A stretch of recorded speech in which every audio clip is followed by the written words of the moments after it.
This is a test tryout of creating presentations.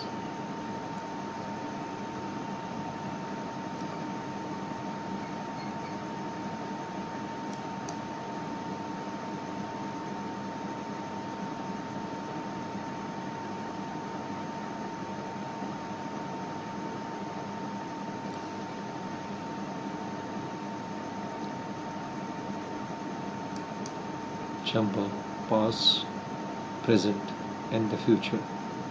In the past, Chamba was a leading and had a head start from the 1900s, last century onwards. Present post-independence, we were slow in absorbing and the developments. Other districts overtook us. Now we are about 50th most backward district in India.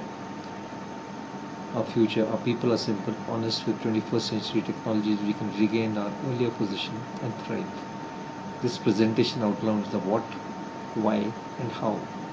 Read on and join the movement.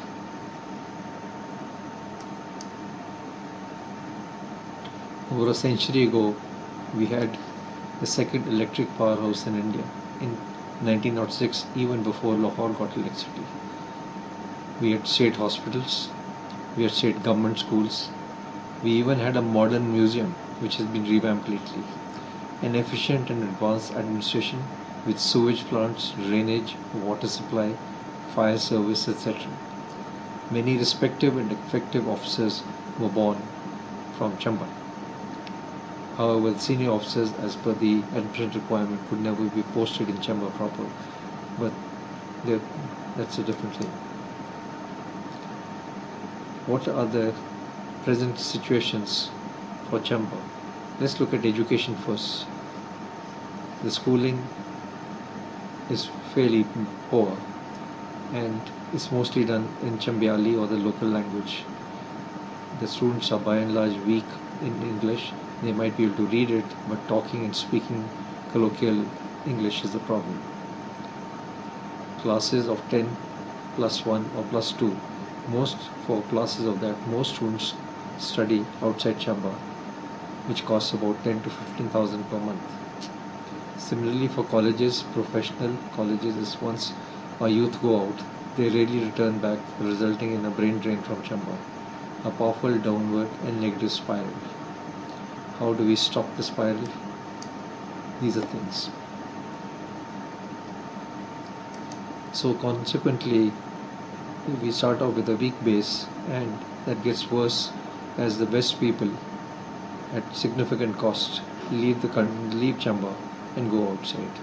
Typically, once they go outside, they see the more advanced cities and all that, and more better opportunities outside, and they rarely return, causing a brain drain. Besides those who return, even the job prospects in Chamba are not very bright. Healthcare, from talk with meeting people from Chamba, appears to be understaffed, especially with qualified doctors, facilities, etc. Patients are often sent outside to Pathankot, Tanda, etc. Staff avoid being posted to Chamba, especially because of lack of facilities, largely schools, and healthcare, education, and future openings for families. Existing doctors who have stayed on in Chamba and prefer being here, creating and inbreeding an obstacle for newcomers.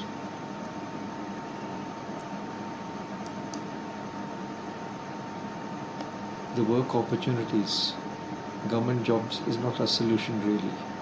Most government jobs are already overstaffed, and there's a tendency for going in for a smaller, leaner, meaner government administration. So that's not a solution anyway. Conventional industry is not economically viable because inputs and markets are outside. Transport costs are uneconomical, hence no manufacturing jobs. So no industries come here, or they are not viable, and there are no manufacturing jobs. The work or job openings in unemployment is rampant. 10th pass students are even forced to become house servants. People need to be trained to become entrepreneurs and not job seekers. and self-employed. Many tourism locations are there, but they are not sufficiently developed and promoted and viable. And even where they have been promoted, skilled manpower is a problem. Let's talk about Chamba, the future.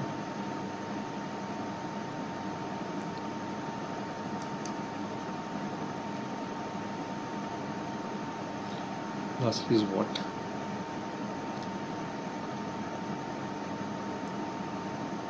The three broad strategies which we have in mind. One is using IT for e-learning and distance learning, also for logging on to the internet for knowledge transfer, training, collaborative learning, and creating a knowledge base so that the students gradually can start learning. With this thing they can also be exposed to the internet and learn English, etc. besides Chambiali. They can also build up their own websites on the school websites, and they can have mini websites so they can start marketing their skills and their abilities, etc. Then lastly in IT is healthcare informatics and setting up social networking sites for each panchayat and each department so that they can collaborate online rather than exchanging memos and having weekly conferences through web video conferencing, Google Hangouts, etc. And then is ERP, that is how you actually run your processes of governance at the up to the panchayat level. And these servers, so there will be a server in each panchayat, so inputs can be collected and collated from the thing. So the ERP will cover practically all facets of activities which are currently done by the panchayat, or associated activities which are done in the at the block, tehsil and district headquarters levels. All these computers would be integrated and would be accessible from the blocks as well as from the tehsils as well as from the district headquarters. So data will be entered only once, and it will be entered as the transactions take place, so it will be kept up to date, and that will help. So this is the IT part will also help in teaching and training. All people who come inside this project will have to learn about computers, and they'll be exposed to ethical learning through videos as well as e-learning courses. Then they will be taught how to learn using the e-learning software like Moodle. Then they'll also be taught how to use social networks. The social networking software will enable them to create their own websites for their own panchayat, their own schools, or their own various projects, etc. So this would be the main media for exchanging ideas and views and recording it. This will be supplemented by web and video conferencing, like the tools like Google Hangouts, etc.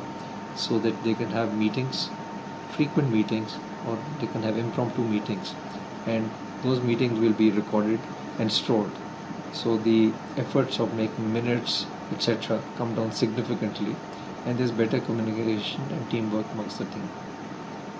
And lastly, the standard processes for accounting, for project management, for purchasing, for hiring, and for evaluating people's performance, for time booking or keeping a track of how much effort has been done by different people for different processes, etc.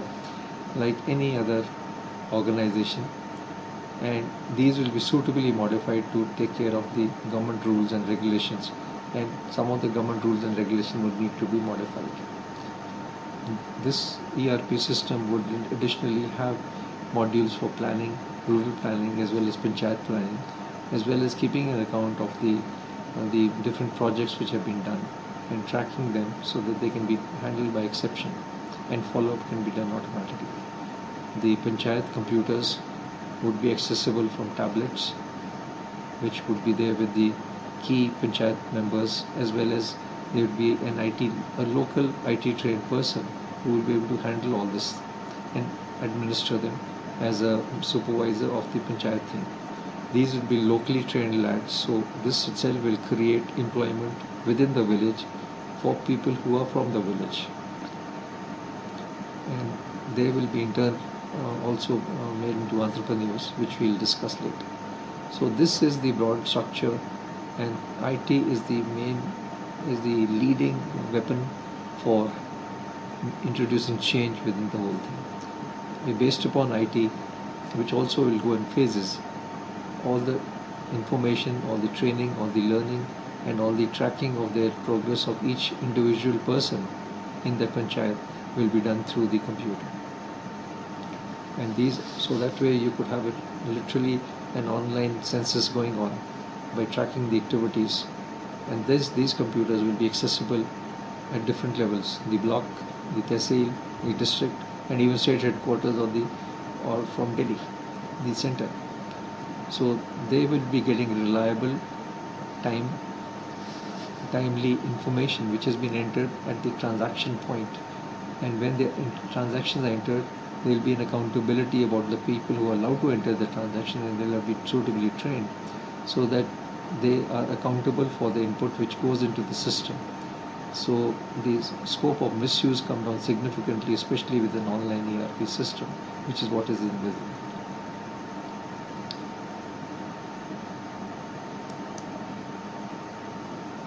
Why?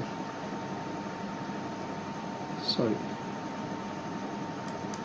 The second leg of the stool is CSP. CSP stands for concentrated solar power.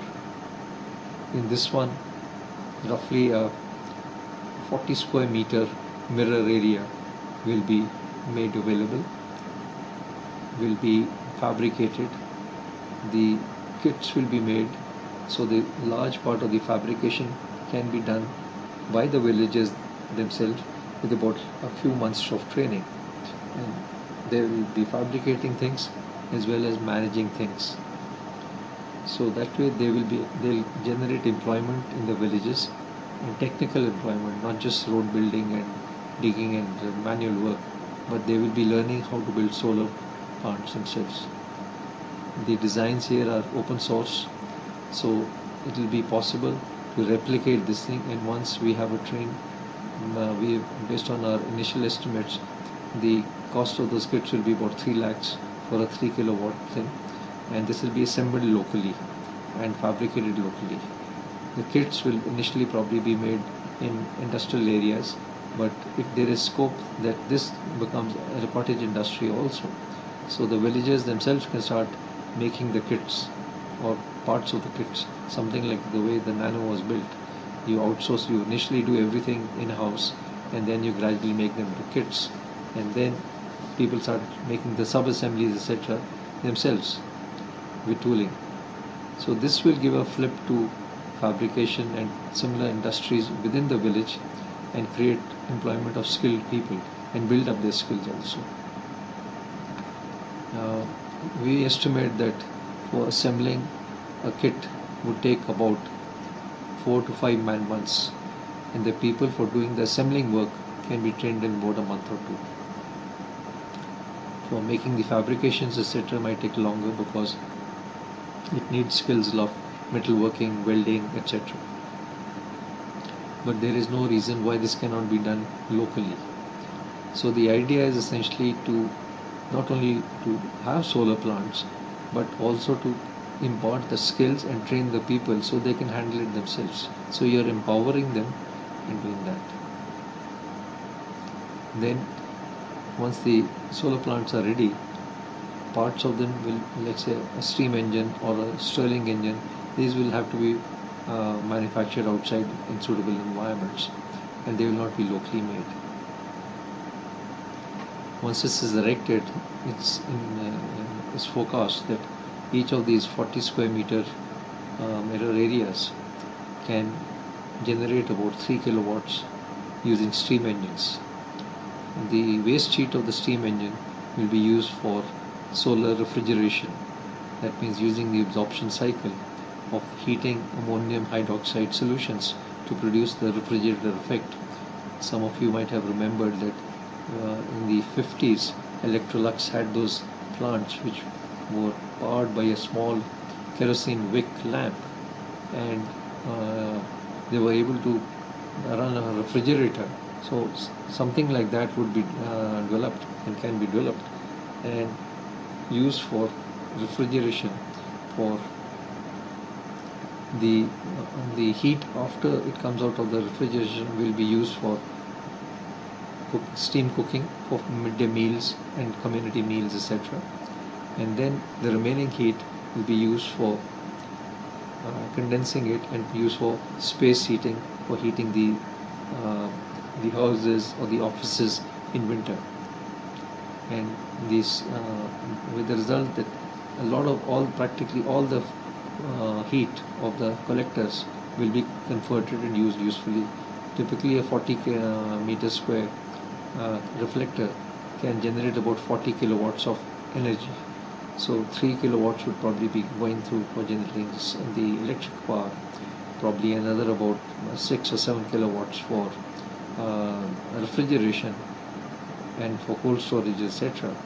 And then the remaining for say maybe another 5 kilowatts for midday meal cooking, and the remaining would be used for heating of the spaces, etc. So this is, by this method, not only will we make the village energy independent, but there would be scope as people get familiar with how to fabricate it, that we can start off maybe with one solar CSP plant in each village, and if they have about 10 or 15 houses or maybe more in the village, each house can theoretically have a small solar plant on top of the roof. So in case after the first plant is done and the people debug it and they understand how to do it, we can make building CSP plants as a continuous activity till all the 10 roofs are there, and that will generate enough surpluses. We've estimated that one such plant will generate about 1 lakh of revenue every year. So if you've got 10 plants going on, we can generate even about 10 lakhs. And then the village can become an exporter of electrical energy to the rest of the grid. And we may certainly substitute this for thermal energy by fossil fuels, which cause global warming, etc., or nuclear fuels, as well as from hydrofuels, which are those big dams are expensive, the gestation period, and in all this time we will be generating employment in a decentralized way in the village itself. So they empower them, and once they get empowered and understand this thing, they can go in for decentralized small-scale manufacture using advanced technologies, not just low-skill things, but they can use some of these are already being developed in developed countries like open source ecology, etc. So this is the second part or the mechanical part of it. The third part is aquaponics. The bulk of the people,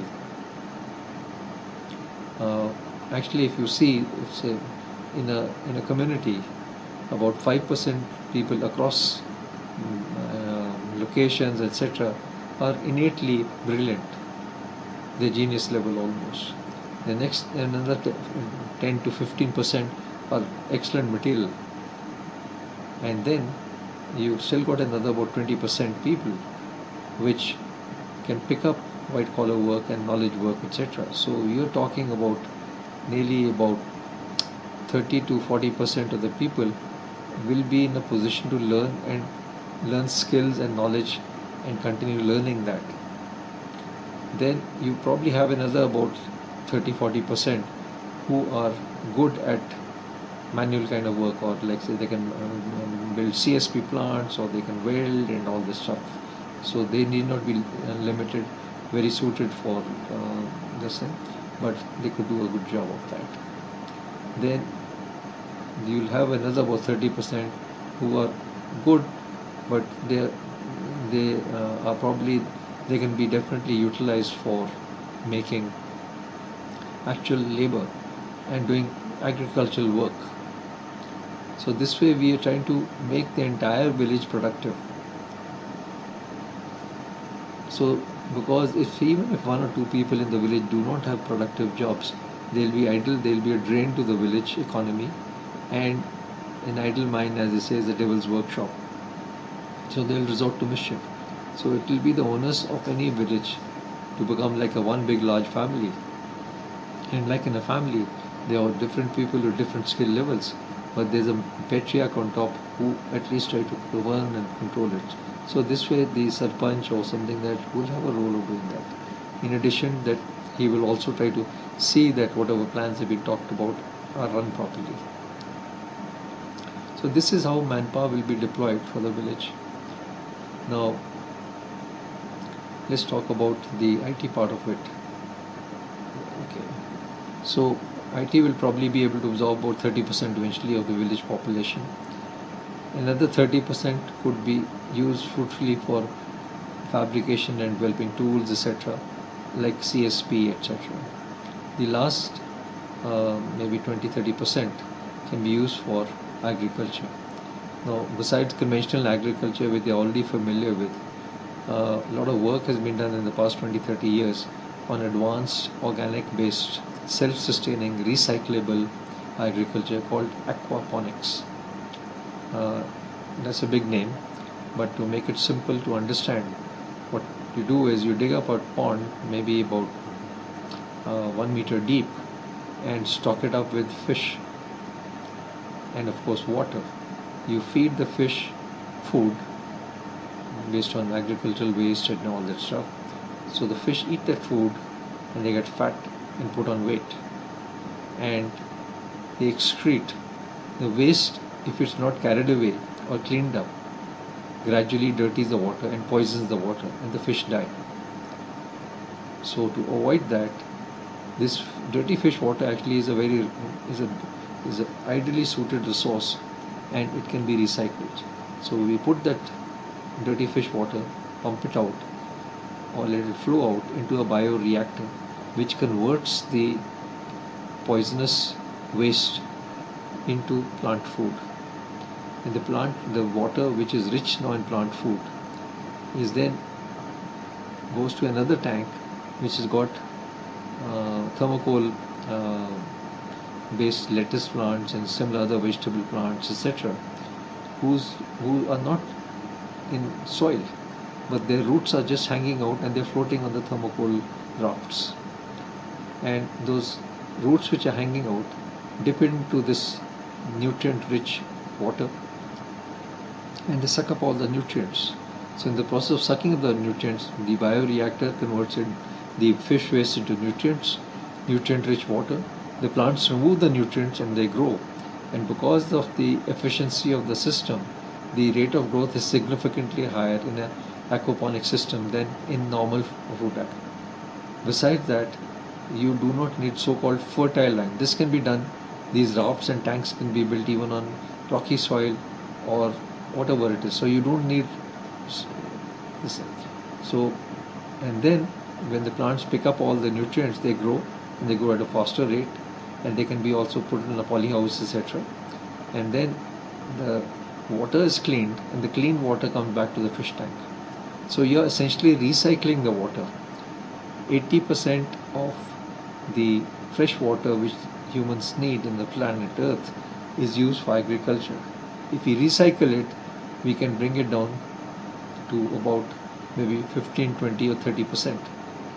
And then about 2/3 of India's agriculture is based on monsoon-fed farming.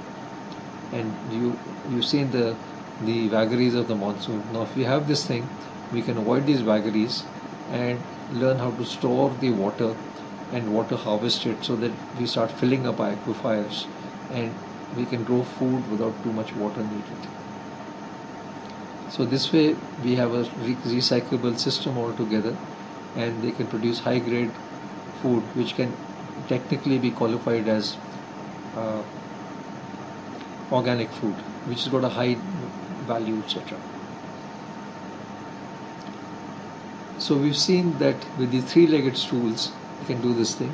Now to support this entire project and this entire method of doing it, we need information technology, and processes will be suitably redesigned from scratch to collect the data using the progress already made by Aadhaar and all that stuff to make streamlined systems which are real time and online and use ERP kind of controls for better management, etc. This whole thing has been planned, if you notice, that any human habitation will have sun, it will have some water, and so this can be, whether it's up in the Himalayas, maybe in Leh and Ladakh even, or in the heated plains of Rajasthan, or in Punjab. These models can be made to work. And for getting IT to any of the villages, etc., the panchayats are all going to be linked up in a year or two with a 2 Mbps link. So the servers in each panchayat would be housing their ERPs, and the same would be shared with the schools of the villages, etc. And the village outsourcing work and work on the computer can be done from any, maybe a small center in each village where you can go. Then could be a common facility which could have midday meals together along with this thing, maybe a part of the school or whatever else it is. So you can see that this entire ecosystem can be self-sustaining. It can be financed largely by the outputs of the village when they produce the electricity, as well as other produce, as well as when they outsource and do outsource work for other places. When I was in Chicago, we used to send work from Chicago all the way to India and Bangalore, etc. This was about 10-15 years back. Why can't we send work away from our crowded cities and reduce the number of people who have to go to cities and pass on the workload to the villages and rural areas? This can be easily done through a Wi-Fi network connected to the panchayat, which is anyway going to be connected with a 2 Mbps high bandwidth internet connection. So this is possible. So the villages will gain from exporting some of their vegetables, etc., and other aquaponic outputs. They'll gain from exporting the power. They will also gain from doing outsourced knowledge work. Outsourced knowledge work, if it's totally be handled, and I have experience and expertise in that, the economics are compelling. One is that the children who do this thing, or the people who do this thing, they can do it from their own homes, and they can stay in their own homes. So the people who have got that aptitude with 30% which we are talking about will be essentially staying in the same village, living in the same village, so their brains and drains are available to them. And the cost is cost effective also, because to the cost of living in the village, let's say this of an equivalent lifestyle, you would have to pay the people in the cities or in the towns about 15-20,000 rupees, and that work can be done by somebody getting even 5,000, because his cost of living is coming down. And not only that, there's no brain drain from the village. So when his spare time, he can start working on other projects, other knowledge-based jobs. He can teach, he can do this thing and all this stuff. So basically, we are switching from an agricultural economy, bypassing the industrial economy and going straight into a knowledge economy. So the village is going to be self-sustaining, and for transport, etc., instead of using fuel, they can have electric vehicles which can be charged up by the solar plants, and their entire lighting, etc., or load for computers can be driven from the 5 kilowatt being generated, and the heating load will be done from the rest of the solar heat, as we have explained. So this way they become a net exporter of energy. They also will be able to earn money by outsourced work, which they can do at a more effective place, and then they can also learn by exporting their vegetable products, etc. Now with all this export, they can import whatever things are not viable or economically viable to be made in the village or that region. The transportation can be done via electric vehicles, and for long distance you can use trains, etc., and all this stuff. A good road work has already been built in Himachal, so that's a big help. So you can see that this whole thing can be made highly sustainable, and through proper e-learning methods, systems, processes, and training, it can be monitored and managed properly. And it can be run through ERP systems, and the people in the village themselves can be trained for developing and running these systems. That would be all. Thank you. We are running out of time and resources to continue with the present approach of development, especially aping the West. We would need at least 3 or 4 more planets over the size of Mother Earth to continue our population explosion from a billion a century back to 5 billion, 15 billion in a few decades' time. Some issues: population growth, rising expectations and inequalities, unrest and grabbing resources, wars in that, global warming, food shortages, fresh water shortages, pollution, decimation of a non-human species, etc. And there's many, many more which you can certainly think of.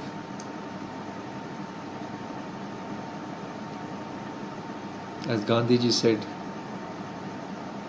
the earth has enough for everyone's needs but not for man's greed. Man can only survive if he lives in harmony with the other species of animals and plants in a sustainable ecosystem. Remember, spaceship were designed, nature had no waste bin, so we have to recycle everything or cart it to another planet, which will cost a lot of money, and obviously it doesn't make sense. How is it possible? Yes, we are short of time, a generation or two at the most. We need to ignite hope for the hopeless and for the poor. An outline of the common feasible approach which will cover 70% of the globe that can be customized and adapted to meet local needs. The main technologies are IT, CSP, aquaponics, etc. We've already covered. We covered this. We've covered how aquaponics works, why it makes a difference, the transformation process.